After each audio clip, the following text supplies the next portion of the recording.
Hi, I'm Dan. This is One Takes Politics. 102 weeks to go and things that Republicans need to stop saying.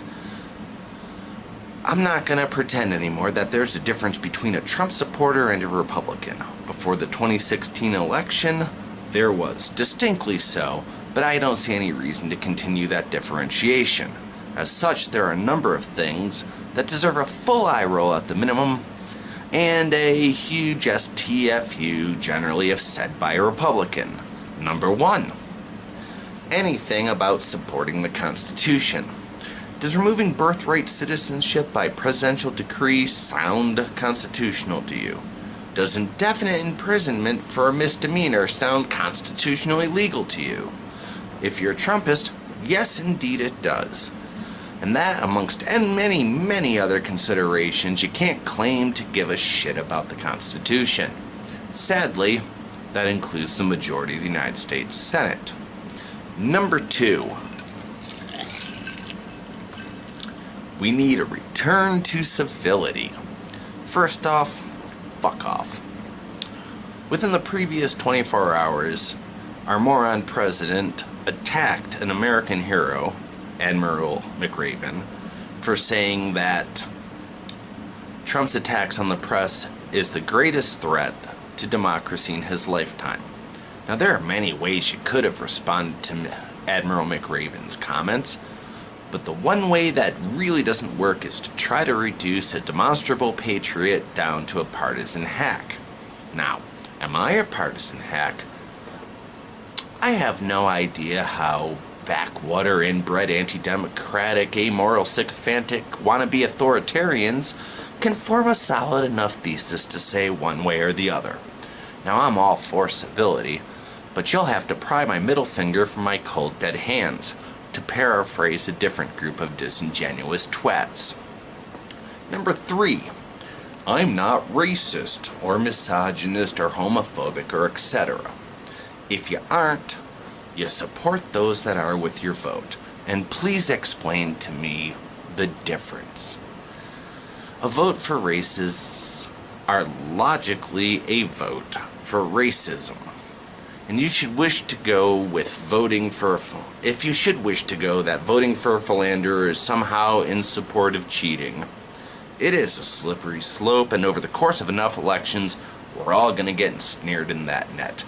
And when Republicans try to use that against Democrats, you'd be best to consider that Trump is obviously an effing cheater, at least as much as Clinton, and while two wrongs don't make a right, you don't get to take the shot back on the same empty net you have.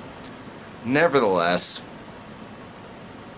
as long as too many of our candidates are men, we're gonna vote for cheaters at times.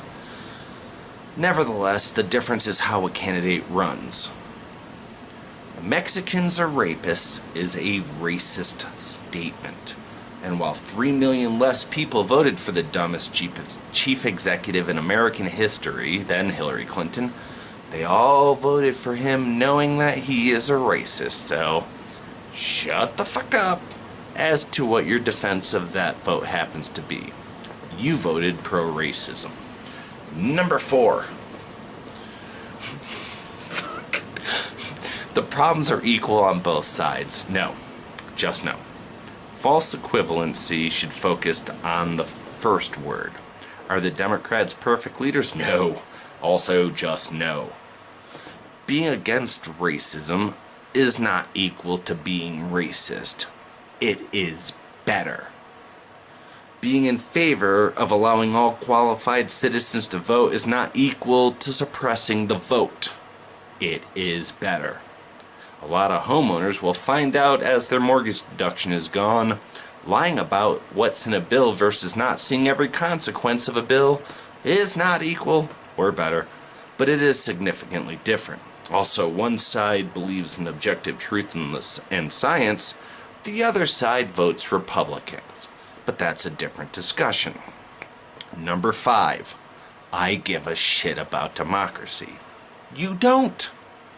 You don't believe in fair play. You don't believe in any of the things that are supposed to make America great, let alone an imaginary restoration of said greatness. You can't win on ideas, and numbers continually prove it. Democrats win most elections writ large. Go look at the difference between the results of the vote in Wisconsin, Pennsylvania, and North Carolina, and the representation in their respective state houses. Democrats need to win by 8 to nearly 30 points to win a majority. That is not a mathematical anomaly. Now you're going to believe whatever you want, but please spare me the bullshit of a sentimental plea toward being in favor of what most of us learned was the concept of American democracy, and certainly stop thinking the rest of us, the majority of us, respect your lying. Embrace what you support. You're fine with hate, not into representative democracy, so long as you don't suffer from the tacit support of cruelty. You can live with the results. And that is all you care about: winning. Even if the team you support has no use for you outside of your blind faith vote. Through your self-delusional belief that you have any idea what's going on, you willingly vote for your own downfall. Winning. I can't change your mind, nor am I thinking I can. But, before any conversation, you get the full disclosure that I seriously don't respect what you think. And that's honest. Something our nouveau riche trash president can't say.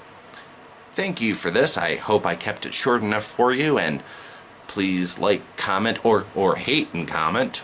I really could give a shit. But thank you for watching, and I imagine I will start doing these more than once a week. Maybe while we're in the triple digits, but probably when we get to less than 50. Thank you again.